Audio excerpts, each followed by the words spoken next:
Okay, hi, I'm going to try. Hola,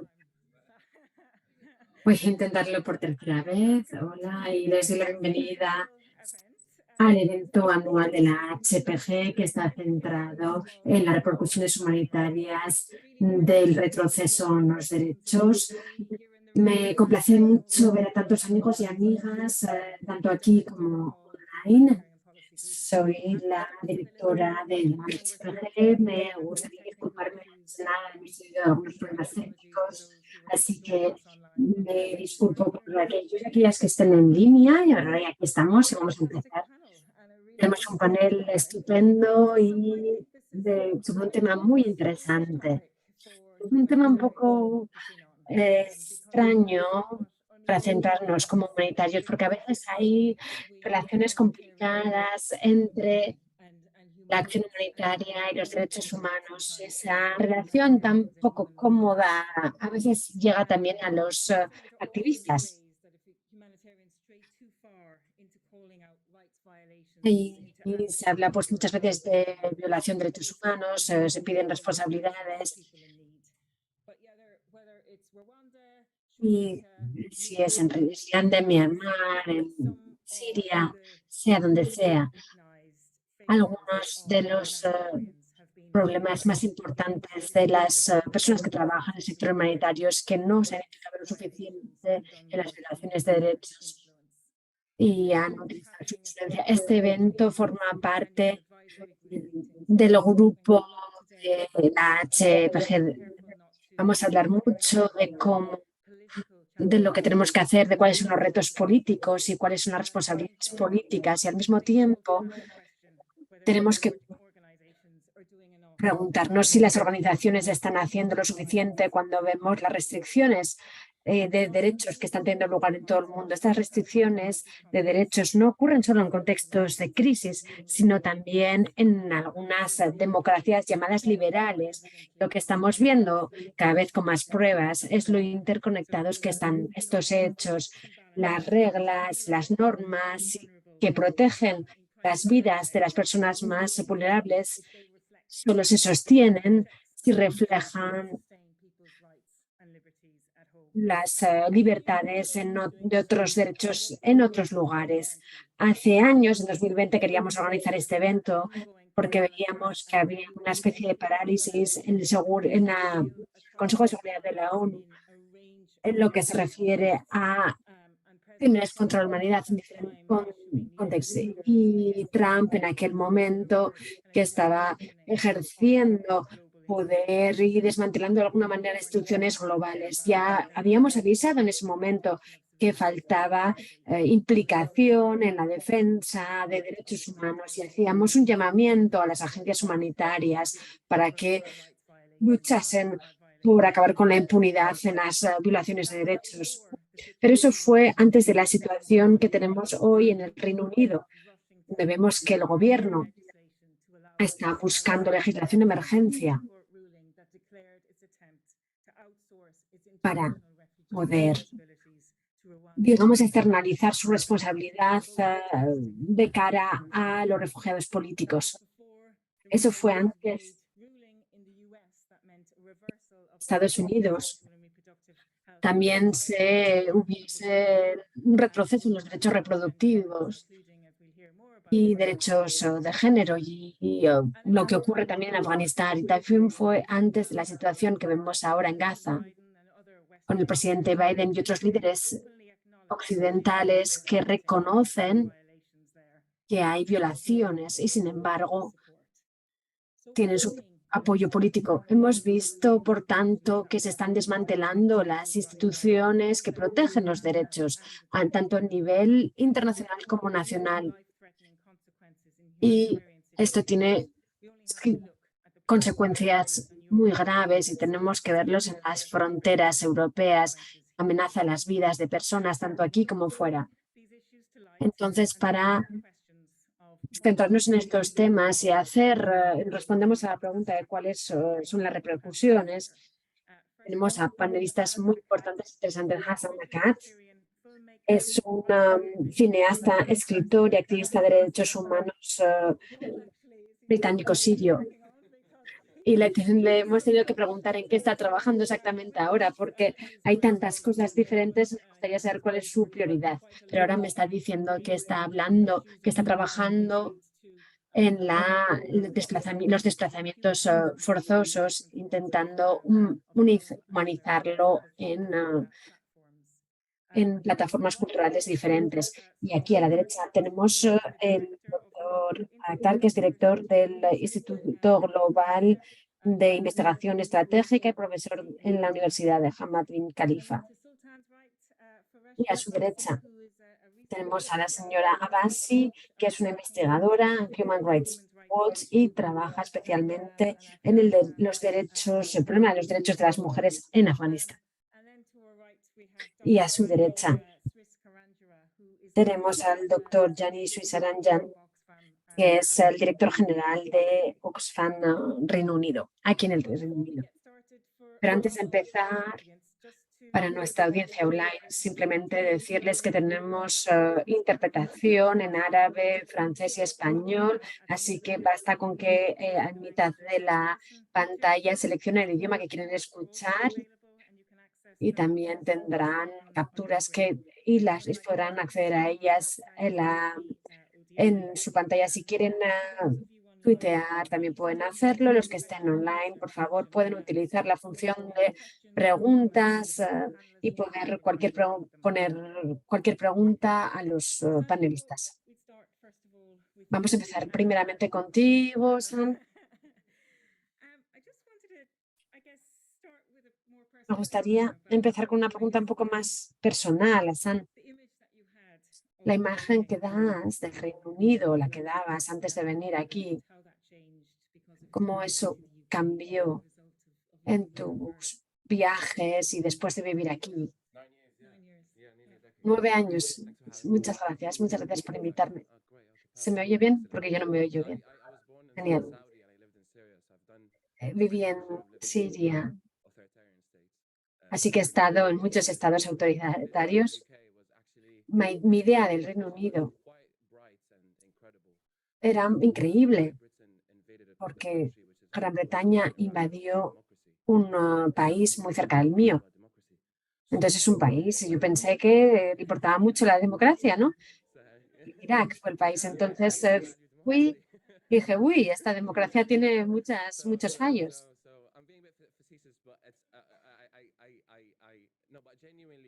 En general, he estudiado literatura inglesa y me ha fascinado siempre la cultura británica. Cuando decidí venir aquí, ir a Europa,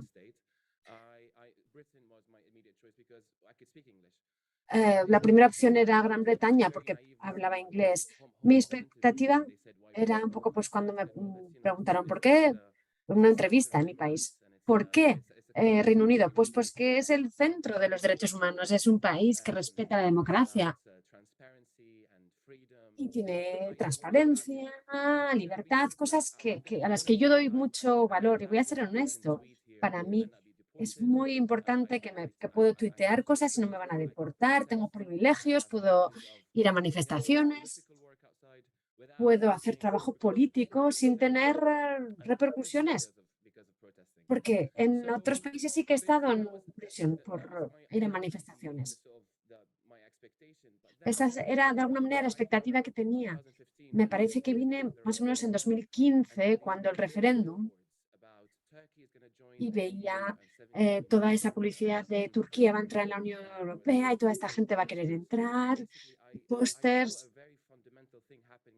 y vi algo importante que pasaba aquí, que, que es una democracia, pero la gente ha votado, pero votó sin saber quizás, entonces no entendía bien. O sea, que así funcionan las democracias. Era la primera vez que vivía en una democracia.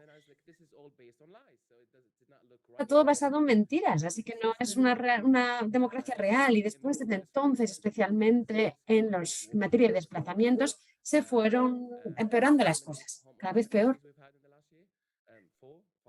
¿Cuántos secretarios hemos tenido en los últimos años? El idioma que se utilizaba por el Ministerio del Interior era un idioma muy fuerte.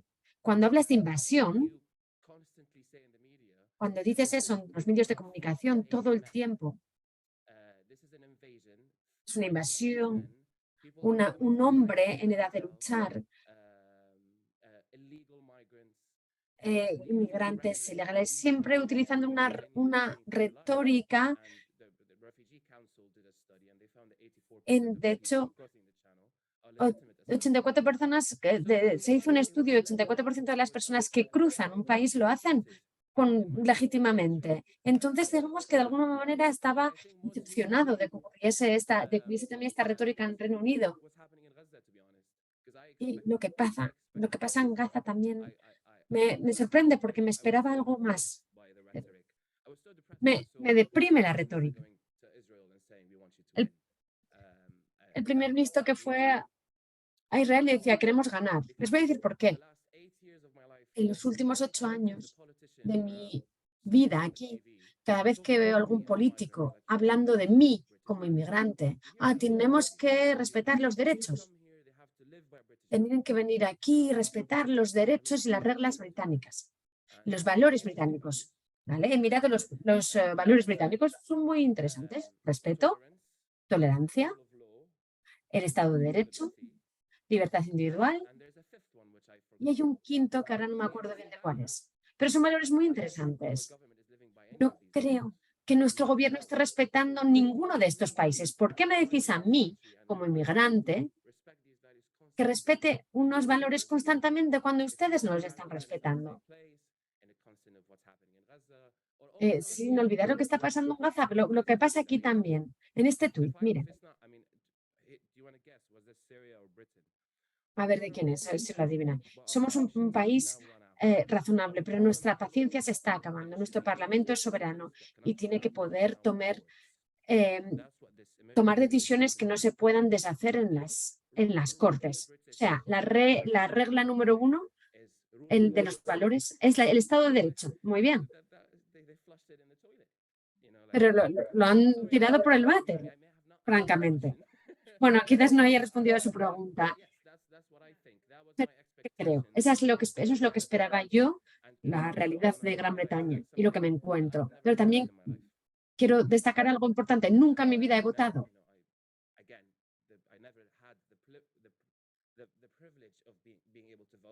Porque nunca he tenido el privilegio de poder votar. Hace 7 meses que me dieron la ciudadanía.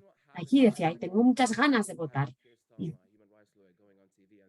Y tenía muchas ganas cuando se hablaba cuando decían, pues Israel tiene derecho a hacer lo que está haciendo, y pensé, un abogado en derechos humanos me está diciendo eso, y viendo un poco los parlamentarios, el discurso que tenían. Se les amenaza simplemente si piden un alto al fuego.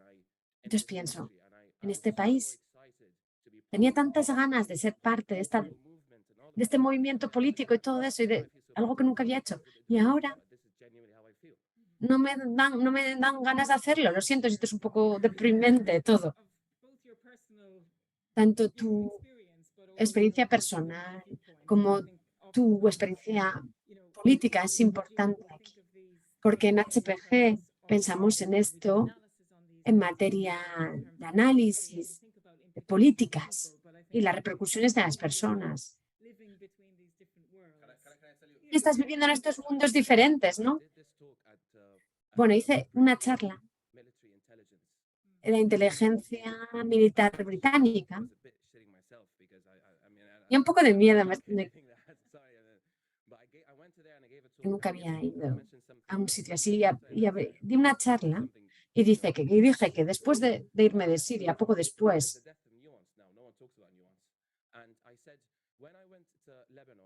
cuando fui al Líbano, tuve una reunión, una persona de Al-Qaeda, y les dije eso a los oficiales. Y fue un poco raro, ¿no? Luego en nuestra conversación. Pero después les expliqué por qué llegué hasta allí. Tenía 22 años. Estaba muy enfadado y quería buscar una comunidad y quería hacer dinero. Y esos grupos normalmente nos dan todo eso. Es como un seguro de vida. Y creo que es importante que demos detalles sobre toda la crisis. Hablamos del papel de diferentes actores y quizás tú nos puedas hablar un poquito más de esto más adelante, el papel de las personas que trabajan en el sector humanitario, pero ahora creo que vamos a pasar un poquito a hablar de los derechos de las mujeres. Llevas tiempo trabajando en esto a nivel internacional y también en Afganistán. ¿Nos podrías hablar un poquito más de la implicación de las organizaciones en estos temas y especialmente en los derechos de las mujeres? Para poner un poco el contexto, más de 2/3 de las mujeres tienen problemas de inseguridad en el país ahora mismo. Es una crisis seria, importante. He hablado con personas en provincias de Afganistán que me han dicho que su vida depende de la ayuda. Las organizaciones de ayuda humanitaria están ahí para proteger los derechos de los afganos y las afganas en el país. Pero al mismo tiempo es un entorno muy difícil en el que trabajar porque hay restricciones, especialmente para el trabajo de las mujeres. Cuando se activaron las restricciones, hay una opinión, hay una empresa, Mahram, que también, digamos, de alguna manera ponen restricciones en la forma en la que las mujeres trabajan y en los primeros meses de restricciones. La organización intentó cumplir con las restricciones. Creó oficinas separadas para mujeres y para hombres, para que las mujeres pudiesen trabajar. Y estuve hablando con muchas organizaciones de ayuda internacional para entender cómo lo estaban haciendo, para respetar las reglas. Y estaban intentando cumplir las reglas con más presupuesto, pues quizás haciéndolo con, digamos, implicando a otras personas masculinas de la familia de las mujeres para que pudiesen trabajar. Y, por ejemplo, cuando las mujeres tenían que viajar, tenían que ser acompañadas de un hombre de su familia, lo cual cuesta un poquito más, ¿no? Es un presupuesto mayor para las organizaciones que no tenían ya mucho dinero. Estas organizaciones, pues sí, seguían funcionando e intentaban cumplir con las restricciones, pero cuando prohibieron el trabajo de las mujeres en estas organizaciones, va a ser ahora el aniversario de cuando empezó la prohibición, eso ya fue diferente. Muchas organizaciones dejaron de funcionar porque no podían trabajar sin mujeres. Es imposible saber que la ayuda o asegurarse que la ayuda llega a las mujeres, a las personas más vulnerables sin la ayuda de mujeres. Este proceso de varios meses, quizás hayan escuchado a organizaciones de la ONU y otras organizaciones diciendo, bueno, salimos de Afganistán, no podemos trabajar. Estos son los principios de la ayuda humanitaria que se están poniendo en cuestión y de alguna manera insistían en este mensaje durante esos meses y se consiguió hacer algunas excepciones en la educación primaria, la nutrición y el sector sanitario. Esas eran las tres excepciones en las que las mujeres podían trabajar. Algunas organizaciones de ayuda humanitaria intentaron hacer esfuerzos adicionales. Algunas mujeres empezaron a trabajar desde casa y estas organizaciones intentaron incluir a las mujeres y seguir mantenerlas, pues ya sea con un nuevo trabajo, trabajando desde sus casas y quizás ir un día o dos a la oficina. Algunas organizaciones consiguieron estas excepciones en estos tres sectores. También me gustaría destacar que es una carga enorme la que tienen estas organizaciones de ayuda para asegurarse de que están llegando las personas más vulnerables de Afganistán y al mismo tiempo no están cumpliendo, no están adheriendo a las políticas, a las restricciones, que se está trabajando solo con personas de género masculino.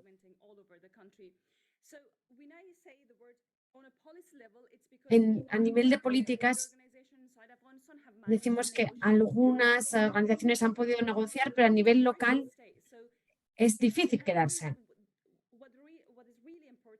Y lo que es importante aquí, en lo que se refiere a las organizaciones de ayuda, que están intentando trabajar en un contexto, una situación de conflicto como la de Afganistán, trabajan juntos para coordinar actividades juntos. Es muy difícil que todos estos actores que tienen diferentes perspectivas trabajen juntos. Y cuando hablo de ayuda humanitaria, sabemos que las organizaciones son diversas, que trabajan en las negociaciones políticas y que a veces, de alguna manera, las políticas se superponen y entonces es difícil reunirlas para que puedan trabajar en coordinación. Y es muy difícil en situaciones especialmente como la de Afganistán, porque estos sectores, el sector de la ayuda humanitaria sigue funcionando, es uno de los pocos que sigue funcionando y que puede seguir funcionando y por tanto Afganistán, sin ayuda Afganistán no podría trabajar, no podía seguir funcionando. Hace poco, dentro de poco vamos a ver un informe en el que vamos a ver que Afganistán nunca, en los últimos 20 años, el presupuesto siempre ha dependido de la ayuda, de las organizaciones de ayuda. Ahora, el hecho de que muchas organizaciones y fondos estén yendo de Afganistán es difícil asegurarse de que están funcionando el dinero, que las cosas están funcionando con el dinero que llega. No hay infraestructura y entonces si por ejemplo necesitamos algo, tenemos que negociar las organizaciones de ayuda en Afganistán o en otros lugares. Les estamos dando una carga muy importante. Tienen que hacer esto, esto y esto, pero tienen un papel muy importante que jugar para ser más eficaces. Y tenemos que trabajar todos juntos. Es una tensión, digamos, perfecta entre los problemas con los derechos y una ayuda coordinada. Estamos todos intentando trabajar juntos. ¿Crees que eso se está gestionando de forma apropiada? Es un reto muy difícil.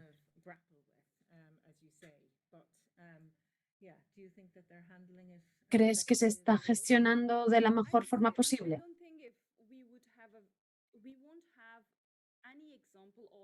No tenemos ejemplos en ninguna parte del mundo. No tenemos un ejemplo perfecto. Las organizaciones trabajan normalmente en situaciones de crisis y de conflicto y todas las crisis tienen, digamos, características diferenciadoras, pero un aspecto importante aquí es asegurarnos que todas las acciones que organizamos tienen consecuencias. Por ejemplo, cuando hablamos con las organizaciones en Afganistán y les decimos hay una prohibición en el trabajo de las mujeres, una de las cosas que escuchamos es, bueno, pues nuestras mujeres siguen trabajando. Tenemos más mujeres trabajando. No todas las organizaciones pueden hacerlo, unas sí. Unas han podido negociar, llevan muchos años en Afganistán y han podido negociar. Pero los retos de Afganistán no comenzaron el 15 de agosto. Nunca hubo autoridad, incluso antes, en la República, sobre el 100% del territorio. Eso quiere decir que las organizaciones ya están acostumbradas a trabajar en esas zonas tan controvertidas y tan difíciles. Y cada uno de ellos tienen un papel diferente y yo creo que si trabajan juntas y quizás veremos el cambio mejor dentro de unos años o quizás no, pero Soy bastante optimista, si digo que vamos a ver los cambios. No digo que veamos un cambio enorme si todas las organizaciones trabajan juntas, pero lo que digo es que Afganistán no tiene una estructura centralizada. Lo que se decide en el centro no quiere decir que se implementan los diferentes pueblos y regiones, especialmente en las zonas rurales. ¿Qué quiere decir esto? Que las diferentes organizaciones están ocupando diferentes zonas. Los que negocian lo hacen de forma diferente en cada zona. Y por tanto es muy difícil que consigan trabajar juntas, pero creo que es lo que hay que hacer. Y eso tiene que ocurrir. Va a ser mucho trabajo, va a tardar mucho tiempo, pero es necesario. Pero es la única esperanza que nos queda, digamos. Estamos pasando de un gran tema a otro gran tema. Pero muchas gracias. Le vamos a incluir ahora a Sultán, que lleva trabajando tiempo.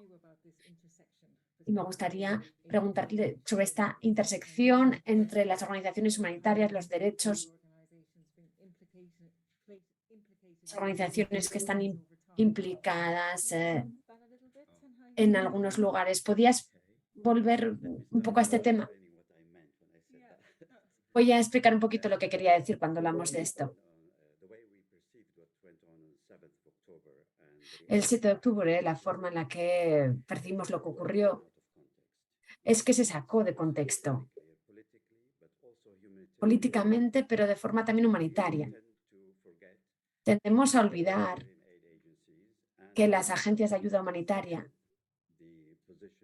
aceptan la posición en la que Israel puso a Palestina. Personas que estuvieron en prisión durante más de 20 años y en lugar de luchar por los derechos de los palestinos, para ser móviles, libres, para que pudiesen viajar y ir a buscar trabajo a otros lugares, adaptamos la forma en la que hacemos las cosas para poder respetar las fronteras que había dibujado Israel, tanto físicas como estratégicas. Y por tanto, en 2014, cuando se introdujo el mecanismo de la reconstrucción de Gaza, el problema que hubo con ese mecanismo no son solo los principios, sino que la ONU se convirtió en la entidad que iba a vigilar lo que ocurría ahí. Entonces, todo lo que entraba en la Franja de Gaza tenía que ser monitoreado al mínimo detalle para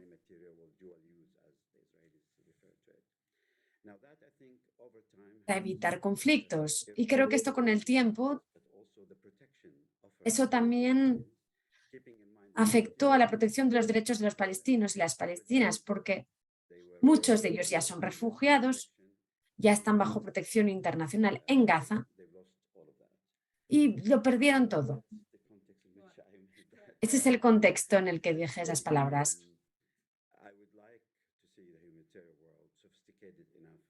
Gustaría que el mundo humanitario fuese lo suficientemente sofisticado para distinguir el bien del mal. No somos ciegos, no podemos ser ciegos. Por eso estamos haciendo el trabajo humanitario que hacemos, ¿no? Porque tenemos una obligación moral de hacerlo en la mayoría de los casos y por tanto no podemos escudarnos en la imparcialidad como la excusa. Israel solo nos deja hacer esto aquí o allá. Israel puede hacer lo que quiera. No nos va a preguntar cuál es nuestra opinión. Estás poniendo en riesgo, digamos, tu moral y el resultado es un desastre como lo que vemos que está ocurriendo ahora. Bueno, puedo seguir horas y horas hablando de este tema, pero sigo pensando que la protección internacional para palestinos es muy importante, pero no solo las personas de la Franja de Gaza. Desde 1967, en ese momento, la protección internacional tenía que haber ido a Palestina para proteger a las personas de Palestina hasta que llegasen a su objetivo. No es como lo que hicimos en Kosovo en el 99, hubo unos años de transición, pero digamos que funcionó, ¿no? Es mejor ahora que antes, pero con los palestinos creo que los dejamos librados a su suerte, protegidos por los que les ocupan. Sus derechos están protegidos de alguna manera por quienes los ocupan, con la esperanza de que un día se despierten y lleguen a un acuerdo. ¿Pero qué ha ocurrido? Es que hay más presión en tierras palestinas, ahora que hay con la guerra en Gaza. Netanyahu ha armado algunas zonas, están aterrorizando a las personas, están haciendo que sus vidas sean totalmente imposibles. Se está haciendo lo mismo en Gaza. Y entonces Biden va y dice, vamos a parar cualquier desplazamiento forzoso, pero va a haber desplazamiento, porque nadie puede vivir en esas circunstancias. Entonces, si les abres la puerta, van a irse, por supuesto, como cualquiera de nosotros. A todos nos preocupan nuestros hijos, nuestras hijas, su sustento, su dignidad. Y creo que lo que nos está haciendo Gaza, digamos, dos cosas. Voy a volver a los que trabajan en el sector humanitario. Creo que una vez más se confundieron. El 13 de octubre hubo un gran error. Cuando Israel dijo, dio miedo, todo el mundo se fue y se fue de Gaza. Y se fueron a Rafah esperando que les evacuasen. Entonces, la historia, ¿cuál era? ¿Cómo sacamos a nuestros trabajadores internacionales de ahí? Al mismo tiempo, todas las personas que habían trabajado con ellos, que habían protegido, el resultado de todo eso es que 141 personas murieron. Y creo que la ONU dijo que había que bajar la bandera, que esa no es la respuesta. ¿Qué va a pasar con todas estas personas que están ahí? ¿Cuál es la protección social que les vamos a dar a estas personas? ¿Hay un plan? ¿Cómo van a recoger a esas personas? Nadie dijo nada.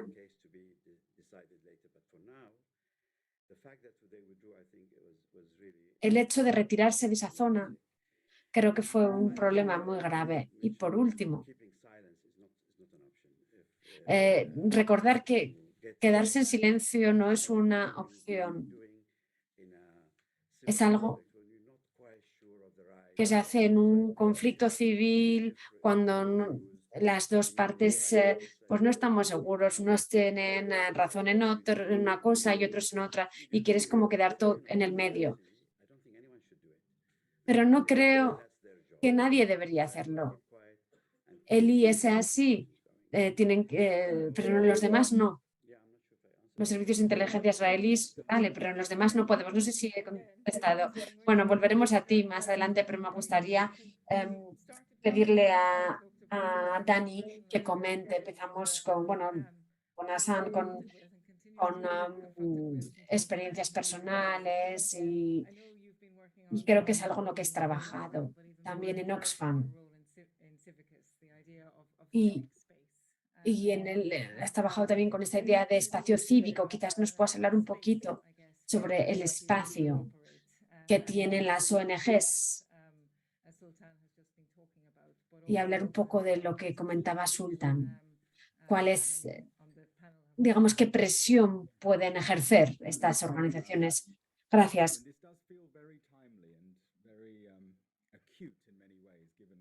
Es lo que oíamos, las diferentes situaciones en Afganistán y en Gaza, pues la situación es muy grave, pero no tenemos que olvidar que llevamos ya mucho tiempo en estas situaciones. Veo aquí muchos compañeros y compañeras de Oxfam. Hemos tenido que gestionar complejidades, problemas de acceso durante muchos años. pero ahora nos da la sensación de que hay algo, digamos, diferente. Y si estudiamos qué es lo que es diferente, quizás podamos responder de forma diferente.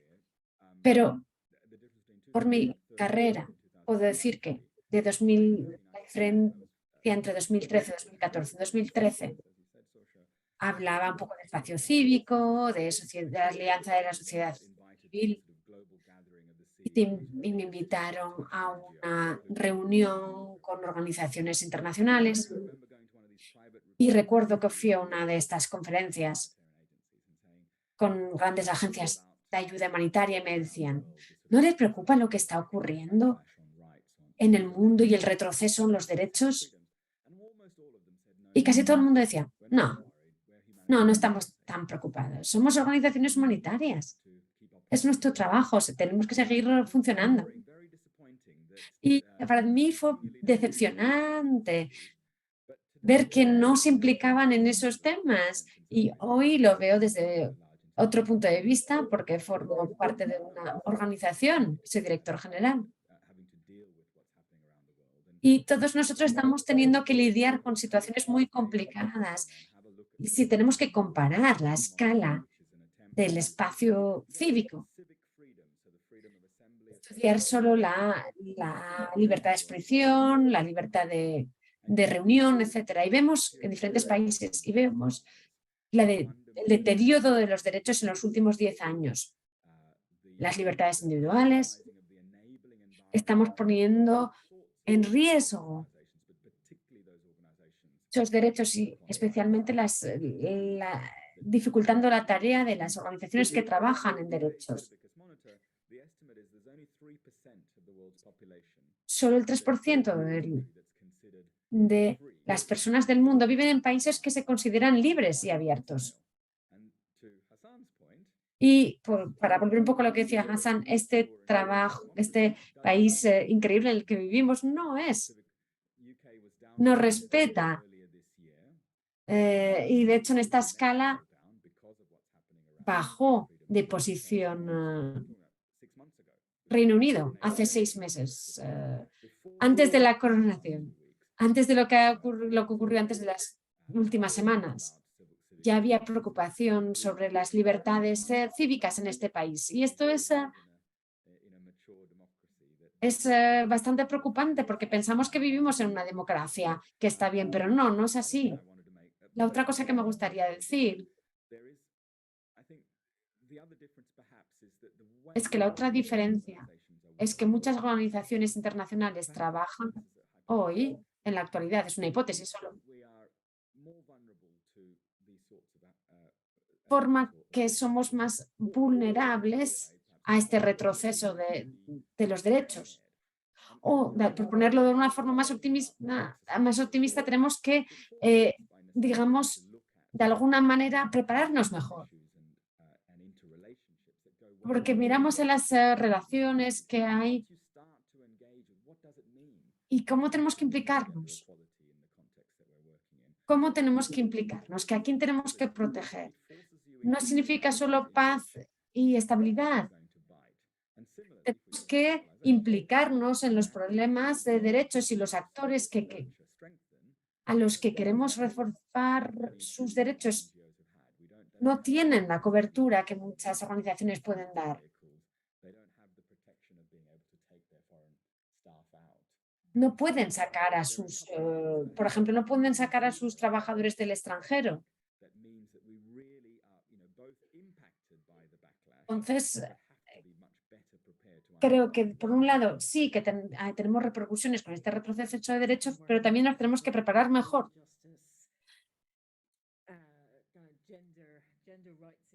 Me gustaría volver a los temas de derechos de género. En Oxfam específicamente has hablado mucho del conflicto de Israel y Hamás. Has hablado sobre muchos conflictos y muchas crisis.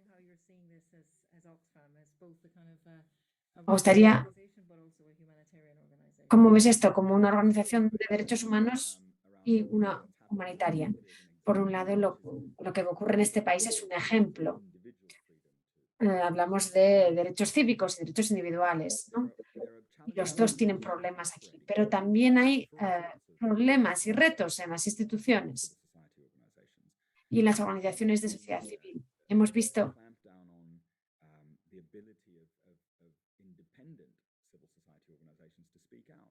una regresión en los derechos de la sociedad civil que, por ejemplo, en este país, hace 3 o 4 años, en una página web había una propuesta que pedía que no se criticase al gobierno de este país si se estabas pidiendo ayuda como refugiado.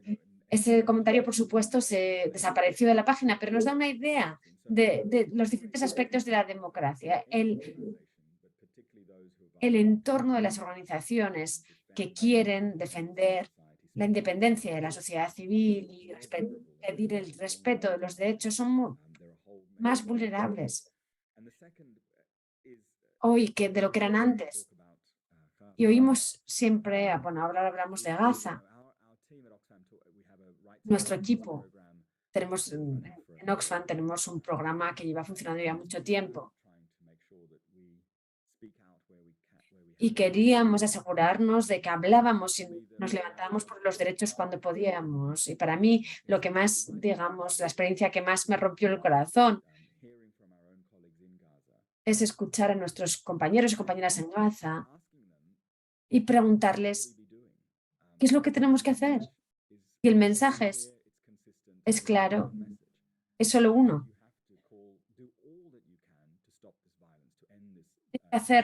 Tenéis que hacer todo lo que podáis para que se acabe este ciclo de violencia. Somos una organización que se enorgullece de poder salvar vidas y en 2023 nos damos cuenta de que lo único que podemos hacer es luchar todo lo que podamos para dar paz a esta región.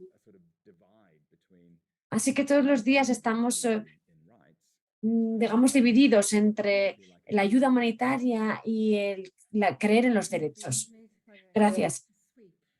Creo que habéis pasado todos de lo más personal a lo más institucional y me gustaría ahora dar la palabra a más personas porque tenemos a muchas personas aquí con experiencia humanitaria. ¿Reconocen esto que nos están ilustrando aquí? ¿Es algo que ven en su trabajo, en sus organizaciones y qué creen, cuál creen que es el papel de las organizaciones de ayuda internacional, nacional? Aquí tenemos unos micrófonos en la sala, el caballero que está por aquí y la chica aquí adelante.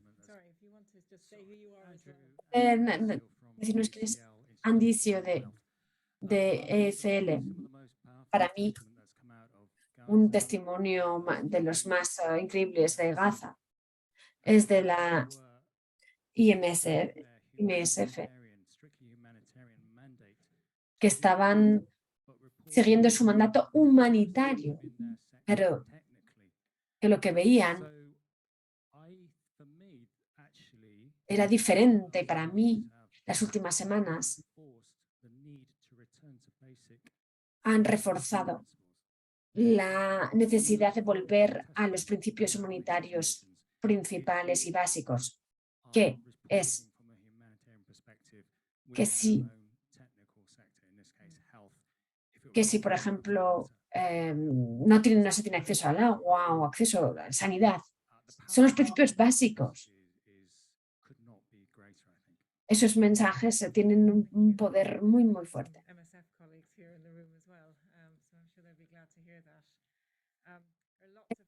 Hay muchos compañeros y compañeras de MSF, de Médicos Sin Fronteras, así que quizás nos puedan hablar un poquito de eso más adelante.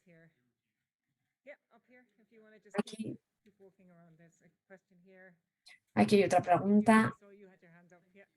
Te habías levantado la mano. Jeno-san, me gustaría hablar de una palabra que nadie ha usado hasta ahora. No habláis de religión. Yo trabajo con líderes religiosos y lucho por la protección de los derechos de identidad de género. Y he trabajado en Medio Oriente y en diferentes lugares de todo el mundo. Y es un tema difícil. Es muy difícil hablar de él en derechos humanos y en ayuda humanitaria.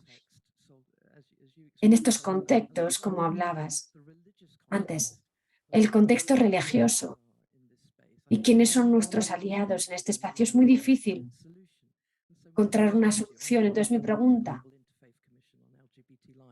en mi trabajo, pues lo que hago es trabajar con líderes religiosos en todo el mundo que son pro LGTB, que están buscando un diálogo constructivo y debate. Por ejemplo, arzobispos o papas. Es intentar llegar hasta ahí. ¿Qué rol, qué papel ha jugado la religión aquí? ¿Por qué? Muchas veces es, digamos, el carbón que mueve la máquina o es parte de la solución. Interesante. Tenemos aquí otra pregunta. Hola, gracias. Me ha gustado mucho escuchar sus historias. Soy una antigua diplomática de Afganistán. Mi pregunta,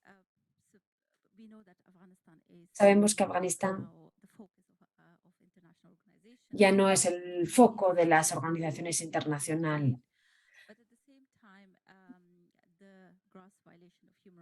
pero la violación de derechos humanos que está ocurriendo en Afganistán, como mencionabas, en esas zonas en las que controlan los talibanes,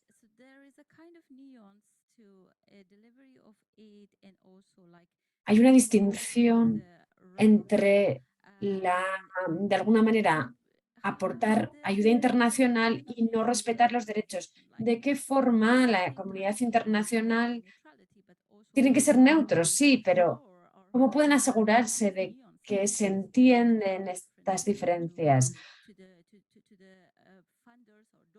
Porque les están, digamos, dando otra idea a los donantes. Por ejemplo, he escuchado mucho a organizaciones de ayuda que nos dicen, podemos llegar a tener acceso a algunas zonas, podemos llegar a las mujeres. Hoy fui a una reunión en el Parlamento del Reino Unido y una persona hablaba del terremoto en Herat, que estamos encantados de que se llegó la ayuda a las mujeres y también que las personas que brindaron la ayuda eran mujeres, pero es una imagen, digamos, muy pequeña, pero porque en general hay mucha discriminación de género. Esto es simplemente una parte pequeñita positiva, pero todo lo demás es muy negativo. Y los derechos de las mujeres en Afganistán. Entonces, como organizaciones como Human Rights Watch, por ejemplo, ¿cómo evalúan eso y cómo hacen para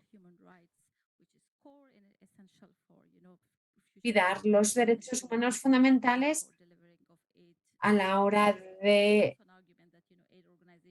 dar ayuda? Porque también ahí está el tema de que se explote la ayuda recibida. Esa era un poco la pregunta. Gracias. Creo que vamos a tomar otra pregunta más. Tenemos una mano levantada por aquí. Hola a todos y a todas. Algo que veo en las redes sociales, la censura en lo que se refiere a Israel y Hamás. Y lo que me pareció interesante es que hay cada vez menos ayuda y hay muchas ONGs están intentando fundar proyectos, pero como hay menos ayuda, muchas organizaciones están, digamos que se censuran de alguna manera para no sufrir un recorte de fondos, de financiación. Andy, decías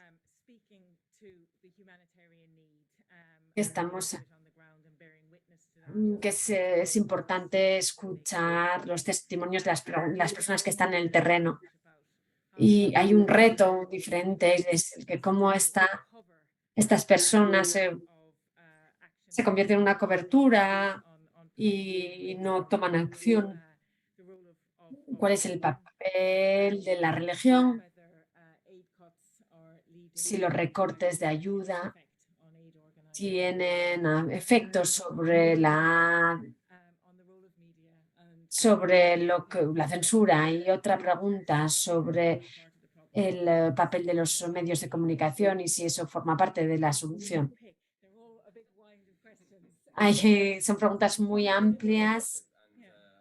La censura, lo que decías de las organizaciones. Es que sí, todo el mundo tiene miedo. Es una época en la que nos dan miedo. Yo hablo por anécdotas, ¿no? Entonces, cuando empezó la crisis de Siria, os cuento que las personas empezaron con cuentas falsas y escondían también sus identidades cuando se iban a manifestaciones. 11 años más tarde lo mismo ocurre en Gran Bretaña. La gente está perdiendo trabajos, las organizaciones también se están, digamos, controlando por los grandes donantes y tienes que hacer lo que te dicen los donantes y si no lo haces, vas a perder fondos. Vas a perder los fondos necesarios para seguir con tus programas. La censura también es parte de esto. Fue interesante comparar la respuesta que hubo a Ucrania y la respuesta que hubo en Gaza, porque en Ucrania, en Tesco me decían, dona Ucrania. Todo el mundo me decía banderas de Ucrania, dona Ucrania, lo que ocurre en Ucrania. Sí, son crímenes de guerra, por supuesto, pero era digamos, una conversación fácil. Mucha gente daba dinero en las escuelas se daba dinero. Si comparamos con lo que ocurre en Palestina, no es nada. ¿Por qué? Me hago la pregunta. Es porque hay racismo. Quizás me equivoque, pero creo que lo que explica esto es el racismo. Y esto también se vio en Ucrania. Es que los refugiados tenían ojos azules. Es algo que quizás explique algunas de las cosas que ocurren. Creo que no trabajo en el mundo humanitario, por supuesto. Es el que menos sé de este panel, pero creo que reestructurar el modelo de la ayuda humanitaria sería importante porque debería gestionarse por parte de las personas de la comunidad. Muchas personas te ponen algo en las redes sociales, somos woke, somos estupendos, pero en realidad no. Hablamos también de acceso. Si hablas contra lo que está ocurriendo, vamos a tener menos acceso. Oxfam creo que hace eso. Si estás financiando organizaciones comunitarias que hablan el idioma y que ya. ¿Por qué no vemos eso más? ¿Por qué tienes que enviar a personas de Occidente a esas zonas? Creo que tenemos que llevar esto de diferente manera. No sé si responde a tu pregunta. Lo siento. No sé si que te puedo corregir en algo. Conflicto. Creo que el lenguaje es muy importante. No creo que sea un conflicto entre Israel y Hamas. Es una guerra contra Gaza. Eso es lo que es. Y vuelvo un poco a esto. Netanyahu estaba de acuerdo contigo, de hecho, y voy a explicarlo. Desde el 73 es la primera vez que Israel declaró la guerra y declaró la guerra formalmente. Y lo sé porque tengo muchos amigos y no todos están de acuerdo con lo que ocurre en Gaza. Pero al declarar la guerra y no hacer una operación especial, por ejemplo, ocuparon Beirut con una operación especial, pero lo hizo porque está en una posición muy débil y cuando los gobiernos no respetan los derechos, la libertad de expresión es cuando son débiles. No he estado en contacto con las políticas locales en Gran Bretaña en los últimos años, tengo que volver, pero creo que es una expresión de debilidad cuando reduce los derechos. Y es lo que hizo Netanyahu, exactamente. Está en una posición de mucha debilidad y lo tomó con una oportunidad de declarar la guerra él y el mini gabinete que ha creado para la guerra. Y ahora voy a volver al tema de la religión, porque es importante hablar de las diferentes perspectivas religiosas. Les apoyaron los Estados Unidos ciegamente, que están motivados por las elecciones y por el voto religioso cristiano. Los cristianos creen que tienen que apoyar a los judíos para convertirles. Y los musulmanes creen lo mismo.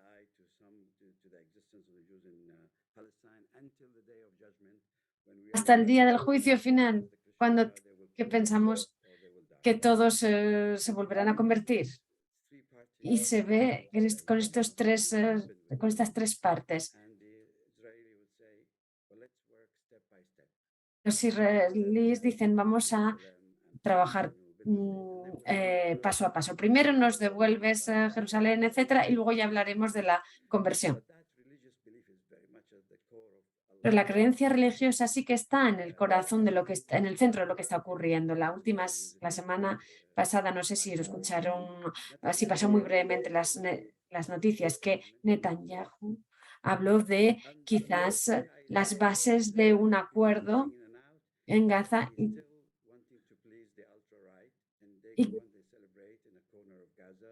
y digamos que se habló otra vez de como un nuevo acuerdo.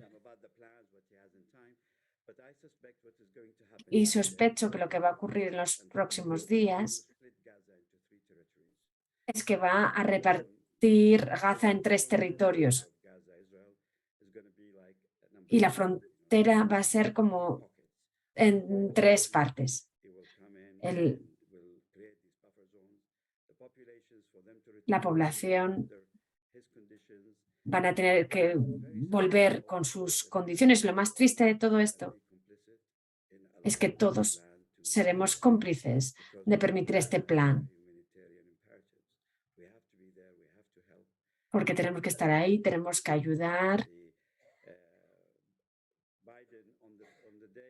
Biden, cuando llegó a Israel, anunció 14.000 millones de ayuda y 100.000 millones de ayuda a los palestinos. 14.000 millones de armamento para Israel.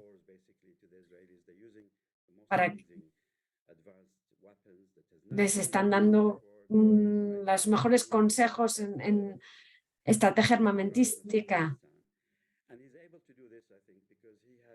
Y creo que lo hace Biden, es porque sabe la historia de Europa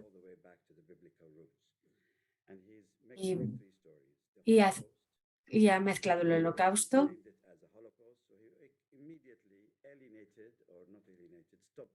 alineó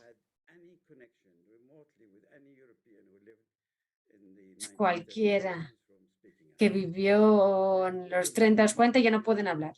y luego lo mezcló con el 11 de septiembre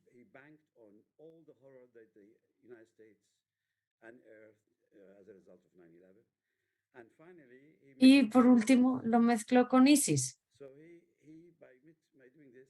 Entonces, al hacer esto, justificó la destrucción de Gaza, porque nos callamos en Mosul cuando hubo o sea, merecía la pena destrozar estas personas por las personas que estaban ahí, los combatientes que estaban escondidos. Lo hemos hecho muchas veces, o sea, hace hecho muchas veces. Israel construye toda esta narrativa y es muy difícil luchar.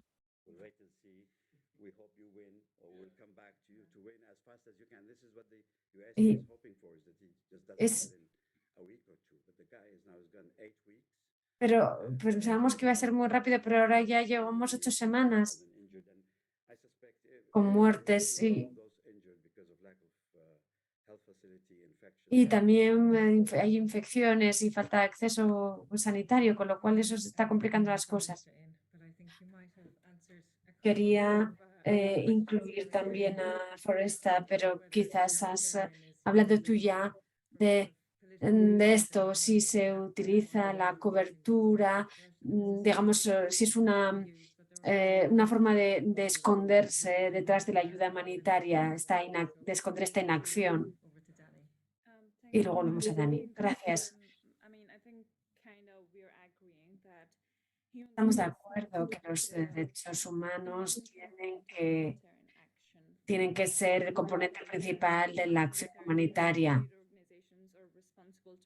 Las organizaciones son responsables de la protección de vidas, pero también tienen que asegurarse de que este respeto de los derechos humanos está en el centro de sus actividades, tanto cuando trabajan como después de sus operaciones. Creo que todos estamos intentando decir lo mismo. Quizás es el momento de redefinir el papel de la ayuda humanitaria, especialmente los conflictos se van uniendo y cada vez que pasa algo pienso que esto es lo peor que va a ocurrir y en realidad cada vez ocurre algo peor. No, cuando ocurrió lo de Ucrania no esperaba que podría ocurrir algo tan malo como lo que está ocurriendo ahora en Gaza. Parece que nos estamos moviendo hacia otra dirección y eso quiere decir que cada uno de los conflictos que tienen sus retos únicos, creo que tenemos que redefinir la ayuda humanitaria, porque hablamos mucho de cómo funcionamos y qué se puede hacer, pero creo que tenemos que reunirnos y hacer algo para hacer las cosas mejor. Una de las cosas importantes es que en Afganistán necesitamos un mecanismo de verificación para estudiar cómo se está gestionando la ayuda internacional. La ONU sigue dando ayuda internacional o inyectando fondos, pero Afganistán no tiene un banco central. ¿Cómo te puedes asegurar de que esta ayuda está llegando a las buenas manos si no tienen un sistema bancario?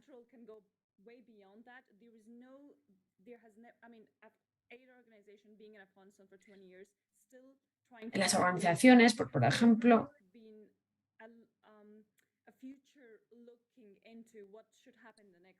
no ven qué es lo que va a poder pasar en los últimos 20 años. No es algo que puedan cambiar las organizaciones. Tenemos que pensar en cuánto tiempo vamos a quedarnos, qué cosas podemos hacer. Y creo que una de las cuestiones que hablamos, las que hablamos hoy, me gustó mucho, no me acuerdo de tu nombre. Uno de los participantes dijo, un testimonio muy importante que vino de Gaza fue de Médicos Sin Fronteras y creo que es importante. Si las personas dicen que no tienen nada que comer, es una situación muy dura. pero hay mujeres que dicen que no pueden trabajar, tus propios trabajadores no pueden trabajar. Creo que este mensaje es muy importante cómo enviamos el mensaje. Quizás tengamos que, digamos, repensar nuestro mensaje. Dani, ¿quieres incluir algo? En la última pregunta. Hay un problema estructural cuando miramos de dónde viene la financiación de las organizaciones internacionales. Vemos que hay un cambio hacia ingresos institucionales. Y eso viene, por supuesto, con unas restricciones, porque antes la ayuda internacional era más independiente, era más independiente. Y ahora, al venir de instituciones, es más complicado. Es un sistema difícil y es difícil preservar tu independencia y tener voz y voto. Y vuelvo un poco a lo que decía Andy. Es importante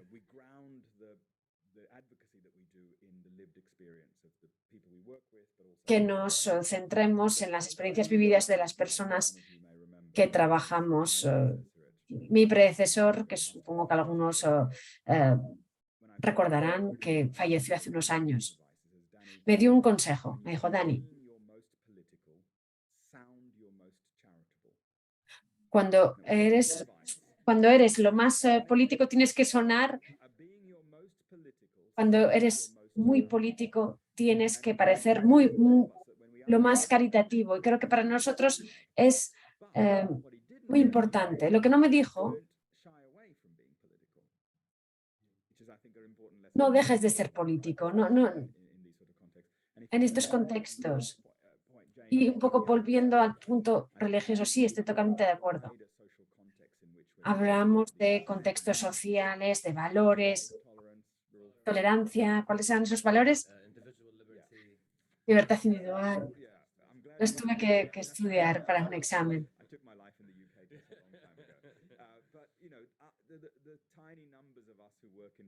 Pero los que trabajamos en este sector somos muy poquitos. Y necesitamos todos los aliados posibles para que nos apoyen y protejan estos valores, para proteger los derechos humanos. Vamos a hacer otra ronda de preguntas, aunque nos queden poco tiempo, pero creo que se lo merecen. Aquí hay una persona con una mano levantada y hay otra. Hay muchas preguntas en línea sobre si es no solo la política, si no es que son muy pasivas y si no hay que implicarse más con gobiernos y otros actores. Sandrine, de Médicos Sin Fronteras.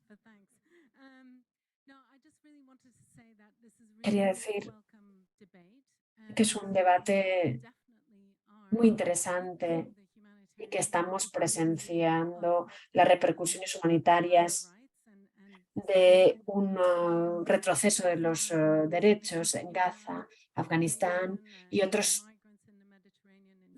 por ejemplo, los inmigrantes en el Mediterráneo y aquí en el Reino Unido también. Me gustaría añadir unos rasgos distintivos más de este entorno. Esta información falsa que se utiliza para silenciar no solo a los activistas de derechos humanos, sino también a los humanitarios.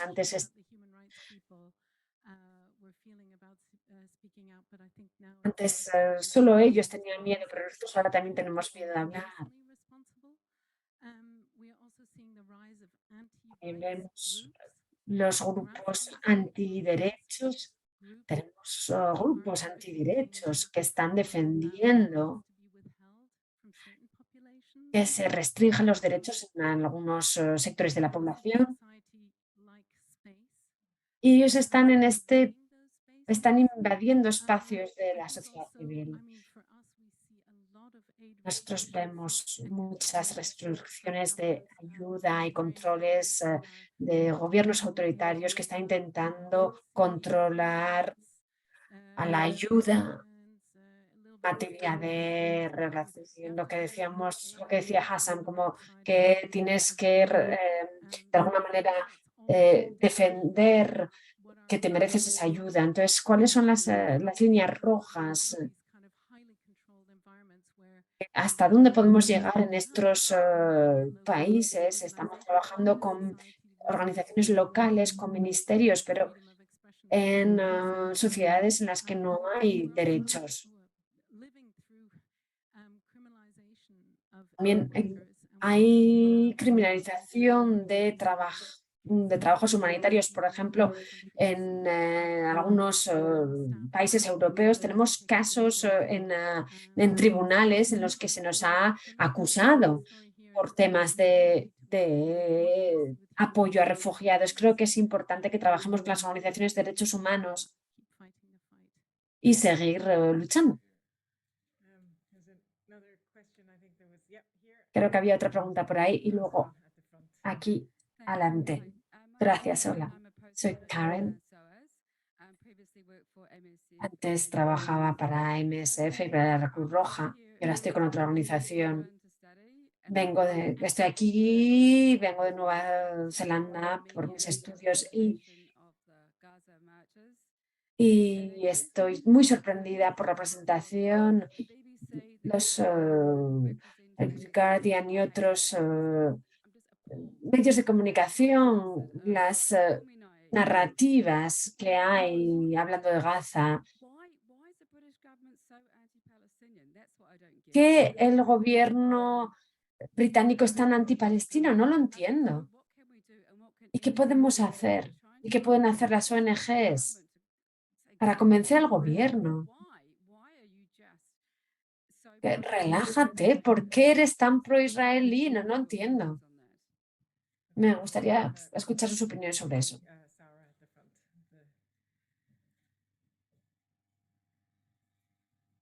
Aquí adelante. Esto es más un comentario que una pregunta. Llevamos hablando de esto durante muchos años. En 2008, en 2009, creo que hablaste de esto en el contexto de Darfur y creo que hay algo diferente y estoy de acuerdo con Sandrine, es el contexto. El contexto es en el que las fuerzas antiderechos están creciendo, y lo sabemos. Están bien coordinados, tienen fondos y están ocupando espacios políticos.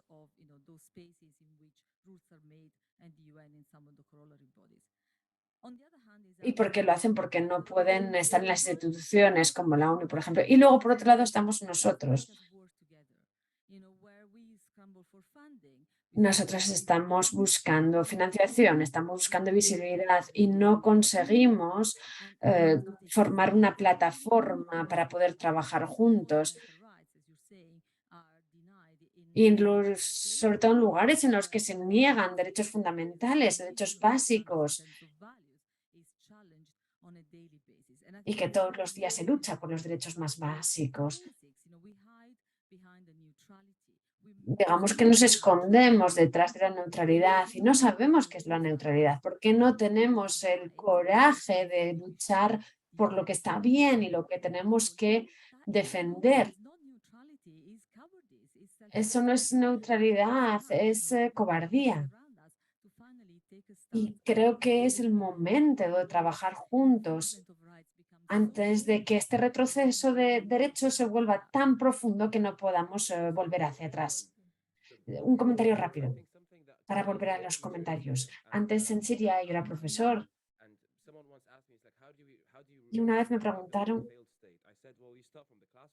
cómo estableces cuando hay un estado fallido. Y dije, bueno, pues eso se empieza en la clase.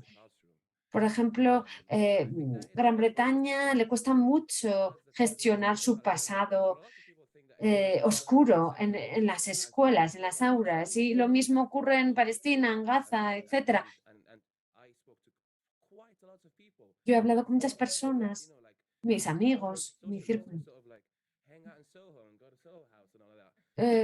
socialistas que se van a Soho y no tienen ni idea de estas cuestiones y luego Veo que no lo saben porque los profesores británicos solo nos enseñan cosas como que los británicos eran muy buenos en la Primera Guerra Mundial y sin embargo cuando hablamos de otro tipo de cosas, de otros tipos de experiencias en las que los británicos no han sido los buenos de la película y no se han enseñado. Hay cosas que están afectando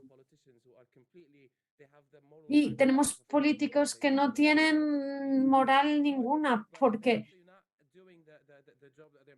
no les están enseñando. Y hablamos antes de medios de comunicación. En los últimos quizás días, 15, 16 días, pues X palestinos murieron y X palestinos fueron asesinados, X israelíes fueron asesinados. Hablo de la BBC, de The Guardian. A veces medios incluso que llamamos de izquierdas. ¿Por qué? Para responder a tu pregunta, no tengo ni idea. Lo sé, pero no lo voy a decir porque no quiero que me deporten. Hay una cuestión fundamental y creo que es algo que se debería de estudiar en las aulas. Este es otro aspecto en el que Netanyahu también estaba de acuerdo contigo. Nos queda poquito tiempo. Nos quedan pocos minutos. En su plan futuro para los palestinos, el programa de la educación y están hablando de la radicalización de los palestinos. En otras palabras, tienen que aprender a aceptar lo que se decidió para ellos. Tienes que decidir tu destino. Esto es lo que decidió. Te estás portando mal. Eres un travieso. Que estás pidiendo demasiada libertad. Es un plan muy sofisticado. Y espero que ninguna gobierno trabaje o que, perdón, ninguna organización acepte este tipo de programa escolar. ¿Quieres decir unas últimas palabras?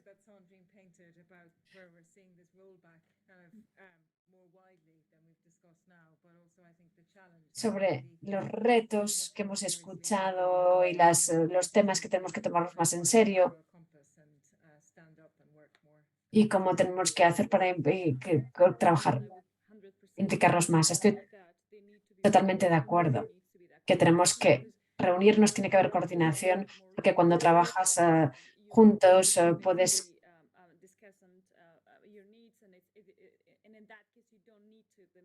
digamos, dar más presión a los diferentes contextos conflictivos. Pero quiero añadir un poco a lo que tú decías.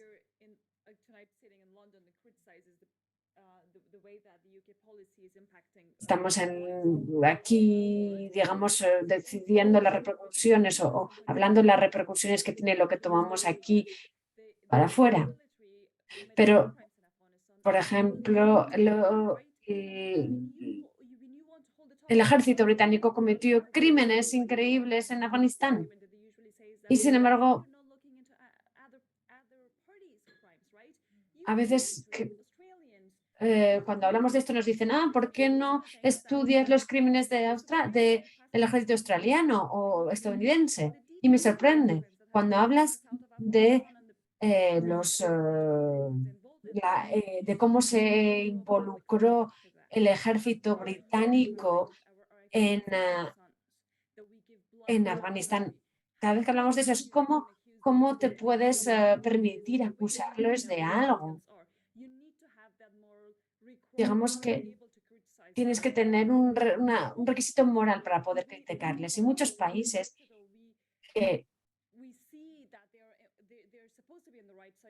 que se supone que son los buenos, digamos, están perdiendo ya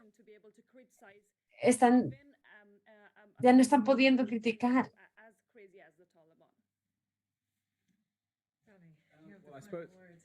Dani, volviendo a lo que decía Sandrine y otros comentarios que he escuchado, Jenny habló preguntó sobre los líderes religiosos. Martin Lloyd Moran, un poeta, no sé si lo recuerdan, eh, justo después de la Segunda Guerra Mundial habló del Holocausto. Supongo que muchos lo conocerán. Primero vinieron por los socialistas y no dije nada porque no era socialista. Después vinieron por los sindicalistas, pero no dije nada porque no era sindicalista. Después vinieron por los judíos. No dije nada porque no era judío. Después vinieron por mí y nadie habló por mí. Y creo que la lección que debemos aprender aquí es que nos están persiguiendo, vienen a por nosotros. No podemos no solo, o sea, tenemos que defendernos a nosotros, pero también defender a los que no pueden defenderse. Eso es terminar la conversación para mí. Hemos hablado mucho sobre los derechos y las violaciones en Gaza y creo que es importante recordar el contexto más amplio, porque no es sobre el bien o el mal, aquí la idea es que hay civiles sufriendo, así que tenemos que terminar. Hemos hablado de muchos temas, temas más personales, temas más amplios, temas más profesionales, más políticos. No voy a intentar resumirlos todos porque es imposible. Creo que ha sido muy interesante escuchar todos estos temas aquí sobre el Reino Unido, pero en otros lugares. Hemos pensado mucho tiempo en nuestro grupo que tenemos que ser más políticos, tenemos que implicarnos más, tenemos que dar un paso más y tenemos que luchar en temas de justicia políticos.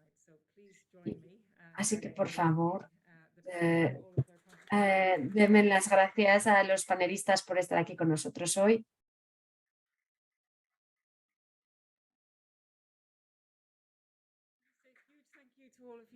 Muchas gracias a todos los que estaban en línea y me disculpo por el retraso y por los problemas técnicos. Muchas gracias por estar con nosotros. Me encanta verles a todos y a todas esta noche. Muchas gracias y por favor les invito a que vengan con nosotros fuera. Así no me van a, por si no mis compañeros me van a matar. Tienen que rellenar las hojas, por favor, si pueden.